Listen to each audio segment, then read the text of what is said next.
欢迎来到巴巴娱乐呀频道，请订阅频道，所以大家不要错过当天最热门的新闻。我们今天的时事通讯包括以下内容：诚意赴山海延期，经费不足致特效未完，对决藏海传告吹。2025年5月，诚意主演的古装武侠剧《赴山海》本应携700万预约人数的热度强势登场，与肖战《藏海传》展开巅峰对决。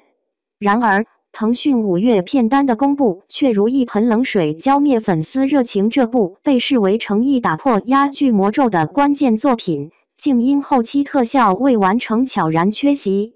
但真相果真如此简单？当我们将镜头从台前转向幕后，一场涉及行业生态、艺人运气与资本博弈的复杂图景逐渐清晰。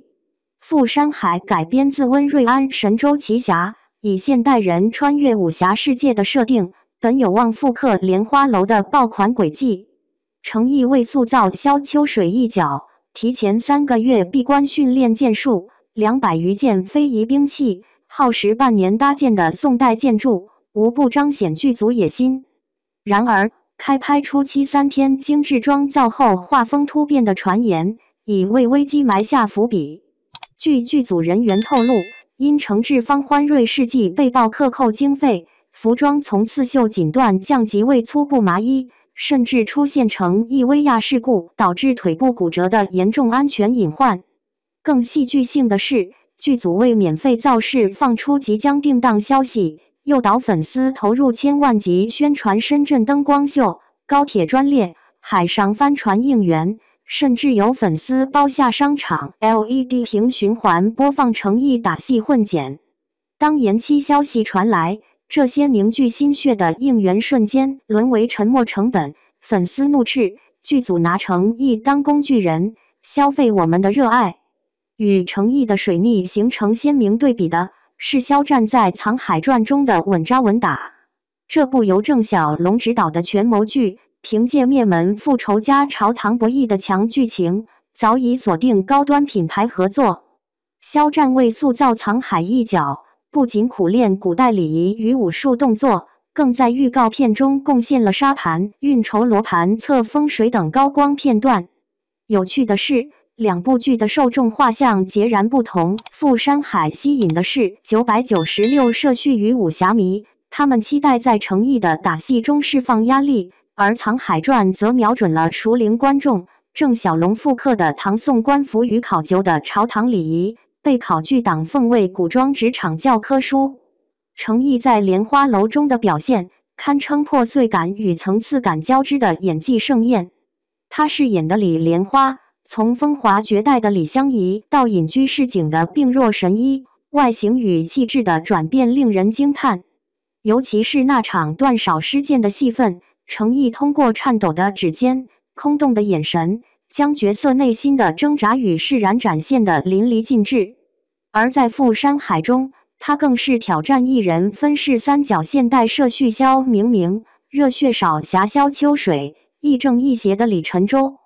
路透视频中，诚意为区分角色，主动要求不要束发冠，不要学纺纱，不要柔光滤镜，甚至发明了沙哑呼吸法来模仿江湖客的疲惫感。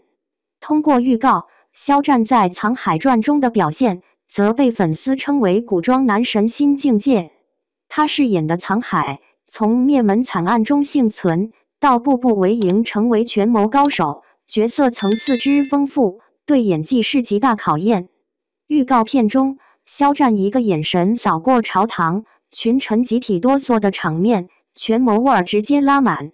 而他在处理情感戏时，也展现了显著的进步。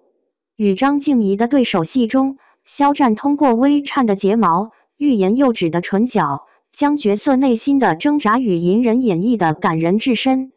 两部剧的境遇差异，本质是演员中心制与平台定制剧的博弈。诚意虽凭莲花楼跻身顶流，但缺乏平台深度绑定的他，在资源倾斜上始终落后于肖战。此次对决未占先败，更折射出武侠剧在资本市场的式微。当仙侠剧靠5毛特效就能回本，需要实景搭建，武术指导的武侠剧注定成为高风险投资。《藏海传》的制片成本高达3亿，其中60%用于场景搭建与服装道具。郑晓龙团队在横店复刻了微缩紫禁城，肖战的官服一件造价3万，连群演手里的公文都印着仿古字体。而富山海则因经费问题，多次被曝服装降级、特效缩水。程毅在剧组直播时的状态，暴露了顶流转型的集体焦虑。凌晨2点收工后，仍反复观看自己的打戏回放，主动要求增加3场毁容戏。富山海并非程毅首次遭遇压剧魔咒，自莲花楼后，他接连拍摄《英雄志》《狐妖小红娘》《王权篇》等4部剧，却因审核排播等原因全部质押。这种连轴转却零产出的怪圈，暴露出演员在行业寒冬中的被动处境。某制片人直言，平台为控风险，宁愿让头部演员扎堆拍 S 级项目，也不愿冒险排播。程毅的困境是整个影视行业内卷的缩影，但危机中亦见转机。富山海改编自温瑞安 IP， 其穿越加武侠的创新设定，实则为传统武侠突围提供新思路。若剧组能解决特效问题，或可借非遗兵器、宋代建筑等文化标签，在海外市场开辟新赛道。毕竟，程毅的海外粉丝已自发组织拯救富山海话题，呼吁平台别让好剧沦为资本牺牲品。富山海的延期风波撕开了影视行业的光鲜表象。程毅的运气之困，本质是演员个人价值与行业规则的错位；粉丝的千万应援打水漂，则暴露出饭圈文化与市场逻辑的冲突。或许真正的破局之道在于，平台需建立更透明的排播机制，制作方应杜绝克扣经费的短视行为，而观众也需用脚投票，让用心之作获得应有回报。毕竟，当武侠梦撞上资本墙，没有人能独善其身。今天被牺牲的是富山海，明天可能轮到任何一部叫好不叫座的佳作。